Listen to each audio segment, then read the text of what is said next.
நாம் பேசும் பொழுது நம்முடைய நாவை நாம் பாதுகாத்துக் கொள்ள வேண்டும். நிச்சயமாக இந்த நாவை கொண்டுதான் பல நன்மைகள் நடக்கிறது. இதே நாவை கொண்டுதான் பல பாவங்கள் நடக்கிறது. நன்மை என்று சொன்னால் குர்ஆன் இதே நாவை கொண்டுதான் ஓதுகிறோம். நல்ல விஷயங்கள் இதே நாவை கொண்டுதான் பேசுகிறோம். இதே நாவை கொண்டுதான் ஸலவாத்துகள் ஓதுகிறோம், திக்ருகள் செய்கிறோம்.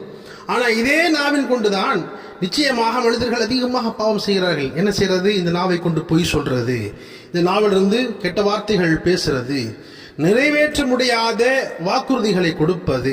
நிச்சயமாக நாவை கட்டுப்பாட்டில் வைத்துக் கொள்ள வேண்டும். ஒரு ஹதீஸ், அழகான ஹதீஸை பாருங்கள். நான் உறுதியாக கடைபிடிக்கும்படியான ஒரு செயலை எனக்கு சொல்லித்தாருங்கள் என்று நபிகள் நாயகம் ஸல்லல்லாஹு அலைஹி வஸல்லம் அவரிடம் நான் கேட்டேன். அப்போது நபிகள் நாயகம் ஸல்லல்லாஹு அலைஹி வஸல்லம் அவர்கள் தமது நாவை காட்டி இதை உமது கட்டுப்பாட்டில் வைத்துக் கொள்வீராக என்று ரசூல் ஸல்லல்லாஹு அலைஹி வஸல்லம் அவர்கள் கூறியதாக ஹஜ்ரத் ஹாரிஸ் இப்னு ஹிஷாம் ரலியல்லாஹு தஆலா அன்ஹு அவர்கள் அறிவிக்கிறார்கள். இந்த ஹதீஸ் தபரானி ஷரீஃப்